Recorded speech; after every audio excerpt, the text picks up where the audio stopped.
main string and many more lights down that string. So does it make a difference, the configuration, whether it's one long chain or one major chain plus lots of little long chains coming off? It does, because I bet you if you've gone through that scenario and you started many years ago before they had the icicle Christmas lights, right? And you strung your lights out and everything worked great. And then now they got these ones where you got all these thousands of lights you strung out. You can only go 50 feet before you trip the breaker, right? Oh, well, I don't know. Well, that's exactly. There is a resistance and a limit. So electricity, very similar to hydraulics, it does matter.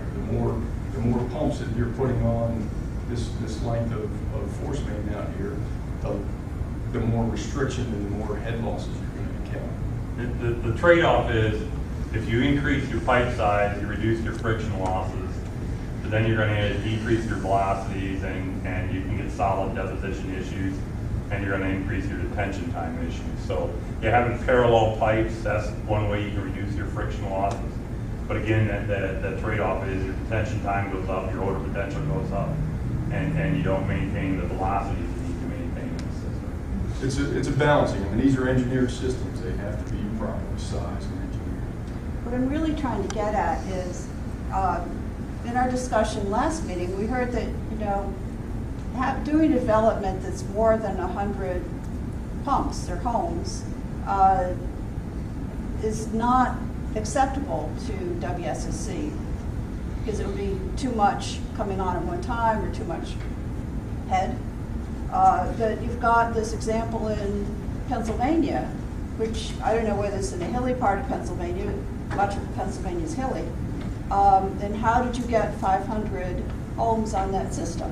It is. I'm not quite sure. I wasn't part of that discussion, so I don't know all of the details of what led up to a certain limitation. But 100 home subdivision is very, very common and really on the low end of what we're capable of. But are those 500 home systems you have, are those all on a single engineered system, or are they multiple discharge points? There are systems that do have multiple discharge points. So on this particular community, I don't know that answer actually.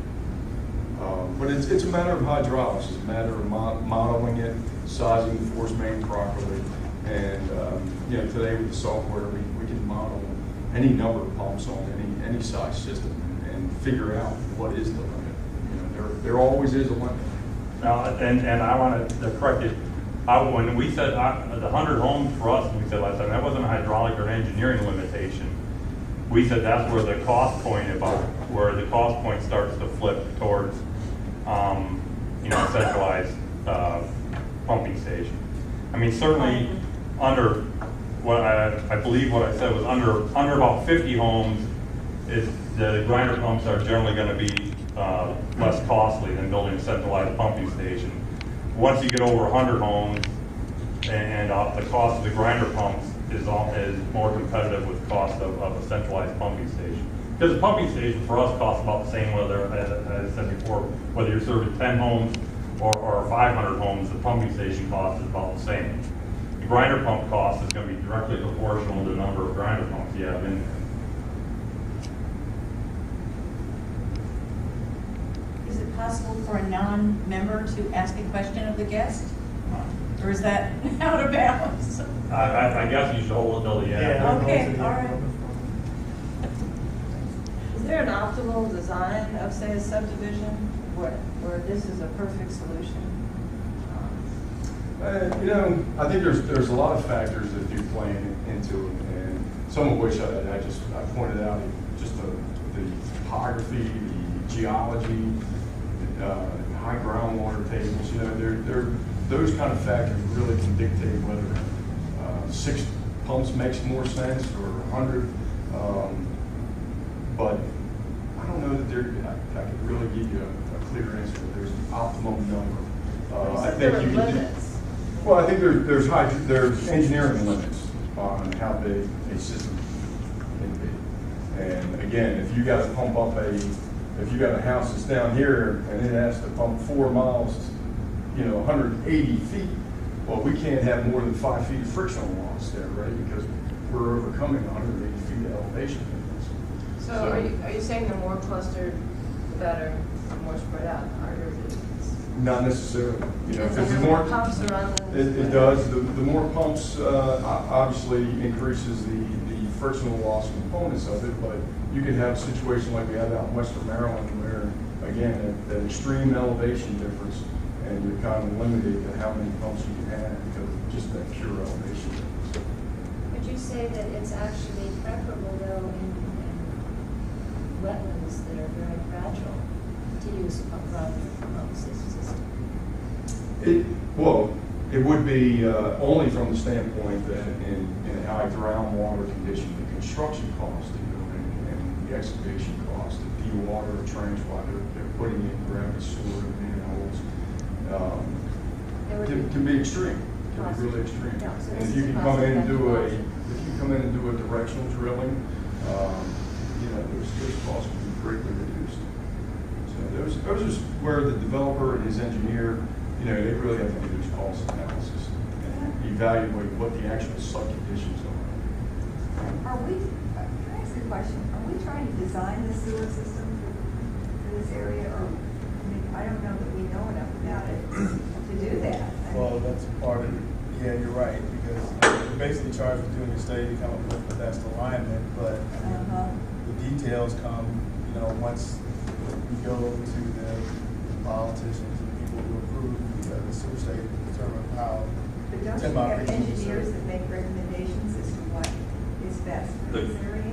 There's gonna have to be a lot of engineering done after we make some type of conceptual recommendations to the council. It's still gonna be dependent on a lot of engineering and a lot of site development work. Right. 'Cause there's still a So, but lot I of think, information. you know, I mean, I think we're getting to the point where, we're getting close to where, we can make a recommendation. So, When you say disease.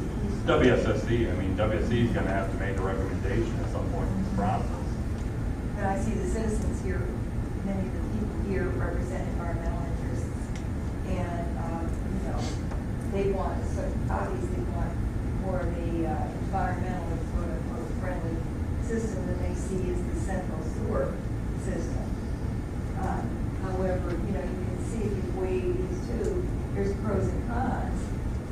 You know, like if you know, the homeowner is going to be responsible for maintaining this equipment, it seems to me, over the years. With, you know, you do a central sewer system, which I don't see a real problem with it right now, where it is. I mean, you don't have to maintain it, you're worried about breathing.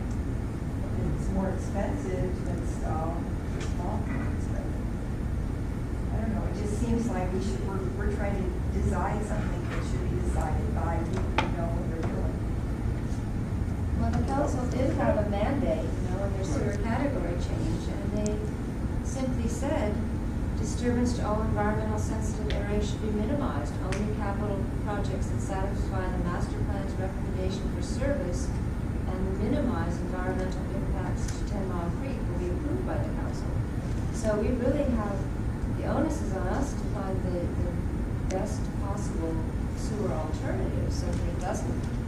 But what's happening to the environment right now? We have, sewer septic systems that, have been for years, just polluting the environment. And we're not, I do have a primary interest in the historic district, but it's a commercial district. You can't have these grinder pumps in there to work efficiently in a restaurant. You can't have a grinder pump. But you are also on You that. can have a grinder pump. Well, I don't think so, because we have enough problems with the systems that we've got that have to take things away. I would never want another system that was in handle and have to worry about. Well, let me ask you, if one of the grinder pumps fail, how much water or how much environmental problem is it? In other words, how much water is apt to be leaked It should be none. if the pump fails the house? Yeah, I mean, you shouldn't actually, there's a high level alarm system there that is going to tell you when the level is at the high level condition, which is before it's spilling out over the top of the unit. So So you really should not have, if you respond to the alarm, you shouldn't have